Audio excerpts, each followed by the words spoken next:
आर्यन, नितिन, नैना, समीर और संजना कॉलेज के 5 दोस्त हिल स्टेशन जाने के लिए निकले थे। आर्यन के पास अपनी गाड़ी थी, इसलिए हिल स्टेशन तक की बस ना लेकर उन्होंने गाड़ी में जाने का ही फैसला किया। ड्राइव करते करते उन्हें 5 से 6 घंटे बीत गए थे। उन्होंने पहले से ही होटल की रिजर्वेशन करा रखी थी। होटल अब लगभग 15 से 20 मिनट की दूरी पर था, लेकिन इससे पहले कि वो लोग होटल तक पहुंचते, उनकी गाड़ी अचानक बंद पड़ गई। अरे यार, इस बार फिर गाड़ी खराब हो गई। ये तो तेरा हर बार का ड्रामा हो गया आर्यन। कभी तो अपनी गाड़ी की सर्विसिंग करा लिया कर। अरे सर्विसिंग तो छोड़ो, लगता है इस कंजूस ने टैंक भी फुल नहीं करवाया था, इसी वजह से गाड़ी रुक गई। अरे चुप करो यार, अभी थोड़ी देर पहले ही तो पेट्रोल पंप पर टैंक फुल करवाया था। लगता है कुछ और खराबी हुई है। पता नहीं यहाँ पर हमें कोई मैकेनिक भी मिलेगा या नहीं। आसपास कोई है भी नहीं जिससे पूछ लें। आर्यन का तो इतना कहना था, तभी उससे सामने से गांव का ही एक आदमी आता दिखाई दिया। उसने गाड़ी का शीशा नीचे किया और उसे आवाज लगाते हुए कहा, अंकल जरा सुनिए तो। उस आदमी ने गंभीरता से उसकी तरफ देखा और तेजी से चलता हुआ उसके पास आया। अंकल, हमारी ना गाड़ी खराब हो गई है, क्या यहाँ आसपास कोई गैराज या मैकेनिक है जो हमारी गाड़ी ठीक कर दे? गाड़ी खराब नहीं हुई है तुम्हारी, वो सामने देखो, वो जो पेड़ है उसके सामने हाथ जोड़कर आओ और कहो कि हमें यहाँ से जाने दो। क्या? लगता है कि यहाँ पर नए आए हो, इसलिए पता नहीं कि यहाँ की पहरेदारी बेताल करता है। बेताल? वो क्या है? वो सब जानने की जरूरत नहीं है तुम्हें, और ना ही मेरे पास इतना समय है कि मैं तुम्हें सब कुछ समझाऊं। बस जाओ और जाकर उस पेड़ के नीचे हाथ जोड़कर वो कहो जो मैंने तुम्हें कहा है, तभी वो तुम्हें यहाँ से आगे बढ़ने देगा। मैं चलता हूँ। इतना कहकर वो गांव वाला तो वहां से चला गया, लेकिन उस गांव वाले की बात सुनकर वो सब के सब हैरान थे, क्योंकि उन्होंने अपनी लाइफ में पहली बार ऐसी कोई बात सुनी थी। ये क्या नॉनसेंस थी यार। नॉनसेंस वगैरह छोड़ो और जो उसने कहा है वैसा करो। क्या पता सच में ऐसा कुछ हो। हाँ यार, चलो चलते हैं। वैसे भी मैकेनिक तो यहाँ पर है नहीं, तो यही ट्राई कर लेते हैं। क्या पता सचमुच यहाँ पर कोई बेताल हो और उसे हम पर थोड़ा तरस आ जाए। शहर के लोगों को इन सब बातों पर भरोसा करना जरा मुश्किल होता है, लेकिन नैना और संजना के कहने पर सब गाड़ी से बाहर निकले और उस पेड़ के नीचे जाकर हाथ जोड़कर खड़े हो गए। हम सब यहाँ पर घूमने के लिए आए हैं, प्लीज आप हमें आगे जाने दो। नैना के साथ साथ बाकी सब ने भी ऐसा कहा। तभी अचानक से शांत वातावरण में कुछ हलचल सी हुई और उस पेड़ की एक एक पत्ती हवा से इतनी जोर से लहराई कि उसकी आवाज उन 5 के कानों में चुभने लगी। वो आकर अपनी गाड़ी में बैठ गए। तुम सबको क्या लगता है कि अभी गाड़ी स्टार्ट हो जाएगी? पता नहीं, जब भी किसी गांव में आओ तो क्या क्या फालतू की चीजें करनी पड़ती हैं। मैं ऑनलाइन कोई मैकेनिक सर्च करता हूँ। अरे पहले गाड़ी स्टार्ट तो करके देखो। अच्छा, जैसे तो गाड़ी स्टार्ट हो ही जाएगी। बेताल का मजाक उड़ाते हुए आर्यन गाड़ी स्टार्ट करने लगा और गाड़ी स्टार्ट हो गई। ये देखकर वो 5 के 5 हैरान रह गए। अरे ये तो सचमुच स्टार्ट हो गई। गांव की मान्यताएं और परंपरा कुछ भी बेफजूल नहीं होता। खैर, ये सब तुम लोगों की समझ में नहीं आएगा। हाँ, क्योंकि ये सब तुझ जैसे गंवार की समझ में ही आ सकता है। आर्यन ने गाड़ी आगे बढ़ाई और थोड़ी देर में ही वो अपने होटल में पहुंच गए। होटल के एंट्रेंस में ही एक बहुत बड़ा मंदिर था, लेकिन मंदिर के अंदर मूर्ति किस देवता की थी किसी को समझ में नहीं आ रहा था, क्योंकि आज से पहले किसी ने उस देवता की मूर्ति को नहीं देखा था। बड़ा ही अजीब मंदिर है, ना तो मंदिर के अंदर पूजा पाठ जैसी कोई चीज रखी है और ना ही कोई रोशनी है। बड़ा ही अजीब सा मंदिर है। आप इस मंदिर पर ज्यादा ध्यान मत दो, इससे जितना दूर रहो उतना आप लोगों के लिए अच्छा होगा। अरे क्यों खाली फोकट लड़कियों को डरा रहे हो? अरे कुछ नहीं है, चलो अपने अपने रूम में चलते हैं। बाकी सब तो उस मंदिर और गार्ड की बातों को इग्नोर करके अपने अपने रूम में चले गए, लेकिन सिक्योरिटी गार्ड की बातें सुनकर नितिन का मन बेचैन सा हो गया।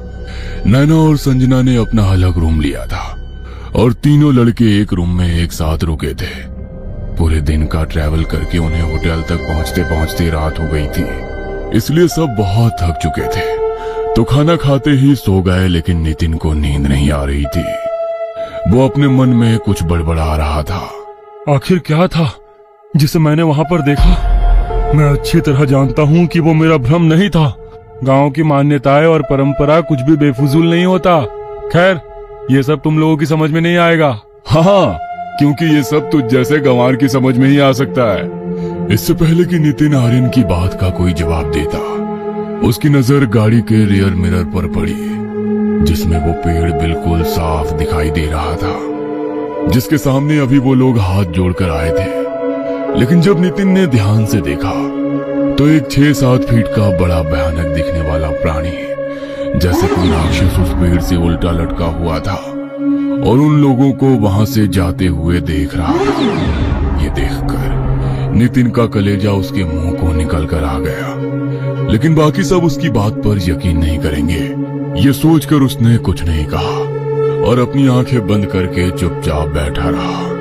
होटल पहुंचकर ही उसने अपनी आंखें खोली और होटल पहुंचकर उसने उसी राक्षस जैसे प्राणी का मंदिर देखा तो वो और ज्यादा हैरान रह गया। इसलिए उसके मन में ये जानने की उत्सुकता हो रही थी कि आखिर वो क्या था और क्यों हर कोई उससे इतना डर रहा था। कुछ तो अजीब था वो, लेकिन क्या था समझ में नहीं आ रहा। क्या बोला था उस गांव वाले आदमी ने? लगता है कि यहाँ पर नए आए हो, इसलिए पता नहीं कि यहाँ की पहरेदारी बेताल करता है। हाँ, बेताल। लेकिन ये क्या है? पता नहीं। इंटरनेट को सब कुछ पता है, देखता हूँ।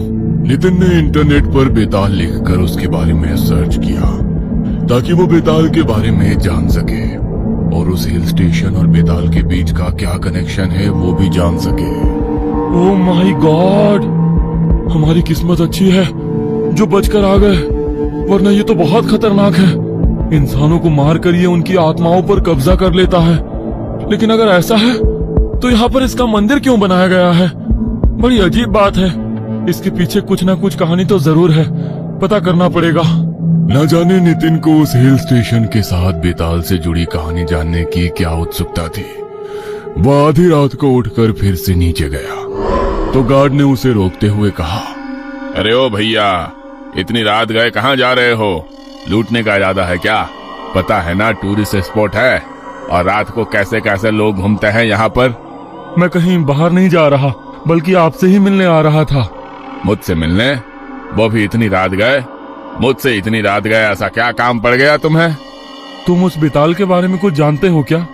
मैंने अभी इंटरनेट पर सर्च किया तो देखा कि ये बहुत ही खतरनाक चीज है। तो फिर यहाँ पर इसका मंदिर क्यों बनाया गया? और वो पेड़ जिस पर बेताल रहता है, ये सब क्या कहानी है? कहानी नहीं है, सच है। और तुम्हें एक बार बोला ना कि इससे दूर रहो। एक बार में बात समझ में नहीं आता क्या? अगर एक बार ये तुम्हारे पीछे पड़ गया ना तो जान लेकर ही पीछा छोड़ेगा। यहाँ के देवता से श्राप मिला है बेताल को कि अगर किसी गांव वाले को नुकसान पहुंचाया तो नष्ट कर देंगे इसे। इसलिए यहाँ के लोगों को नुकसान नहीं पहुंचाता है, बल्कि रक्षा करता है। और इसी वजह से इसका मंदिर बनाया गया है यहाँ पर।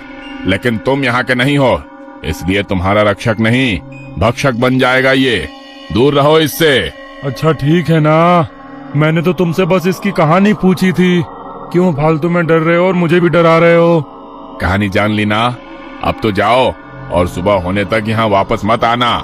गार्ड के बार बार बोलने पर नितिन वापस रूम में आ गया।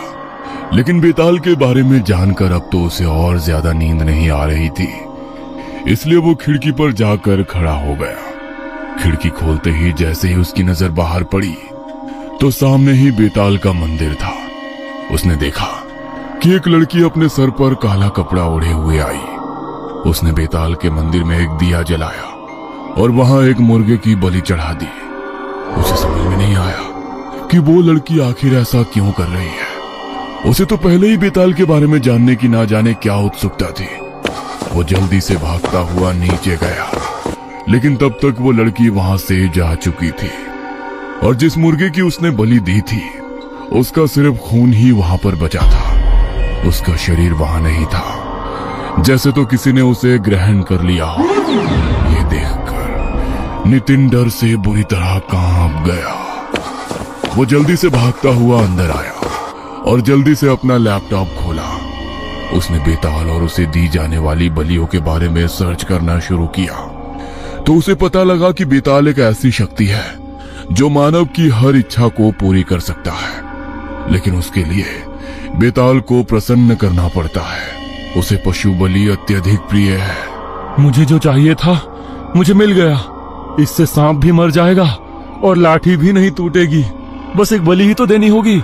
अगले दिन वो पांचों घूमने निकले। घूम फिर कर वापस होटल में आए। कल की तरह ही आज भी सब लोग बहुत थक चुके थे तो खाना खाते ही सो गए, लेकिन नितिन नहीं सोया। सबके सोने के बाद वो उठा और टैक्सी करके कहीं चला गया। रात के लगभग 2:30 बजे का समय होगा जब वो टैक्सी में होटल वापस लौटा, लेकिन वो होटल के अंदर नहीं गया बल्कि बाहर बने बेताल के मंदिर में गया। उसने अपने हाथ में एक थैली पकड़ी थी।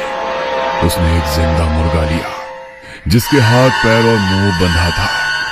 उसने बेताल को उसकी बलि चढ़ा दी। तभी उसकी आंखों के सामने वो मुर्गा कहां गायब हो गया वो समझ ही नहीं पाया।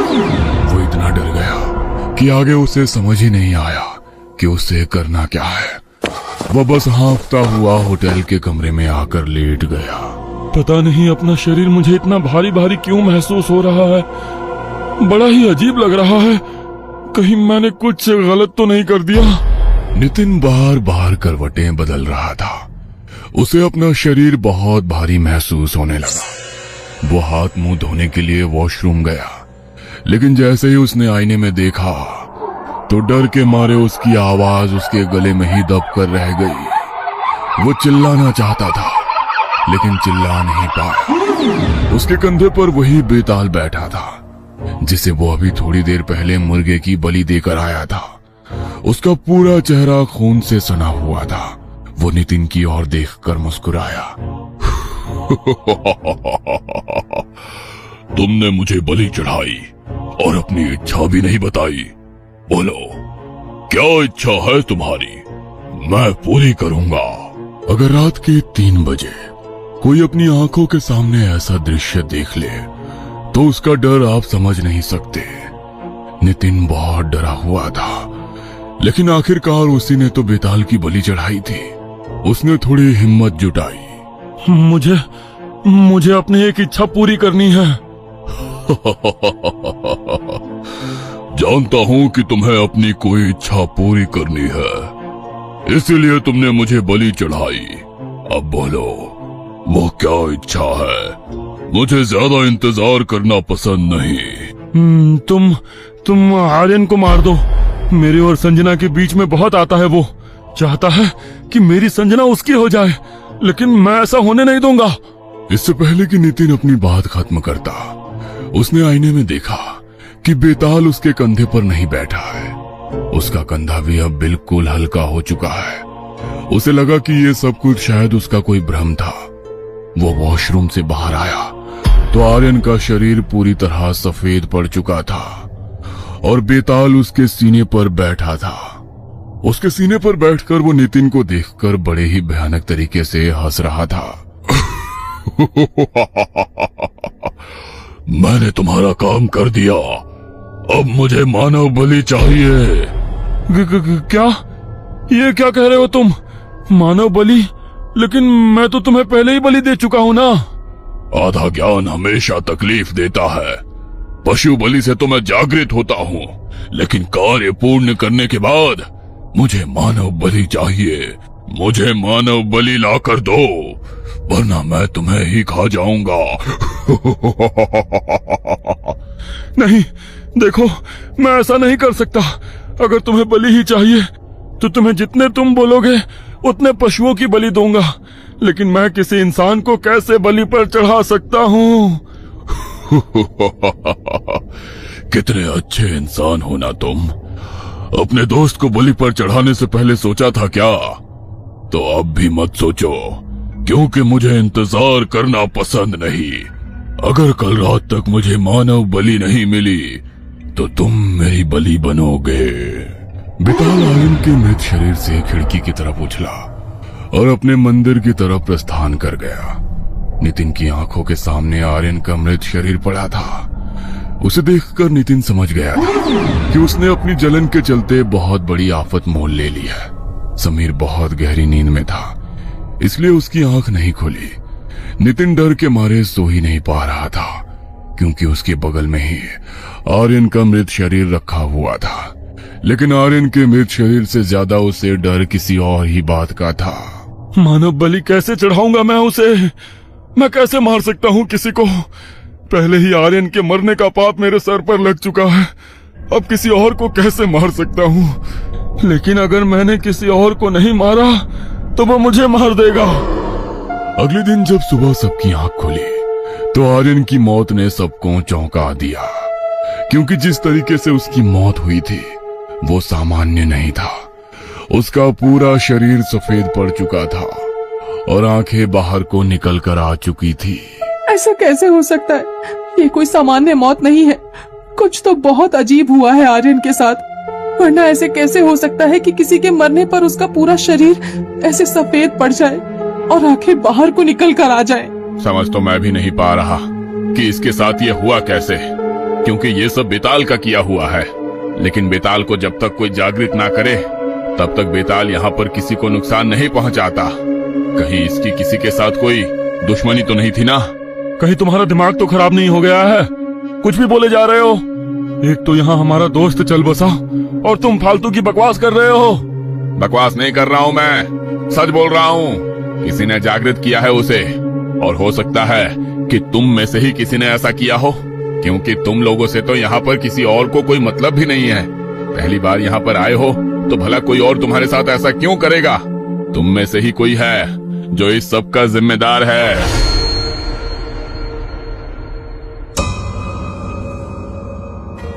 ये कहानी आपको अच्छी लगी हो तो हमें सब्सक्राइब करें, हमारा इंस्टाग्राम और फेसबुक पेज जरूर फॉलो करें। और हाँ दोस्तों, सब्सक्राइब करना भूलना मत।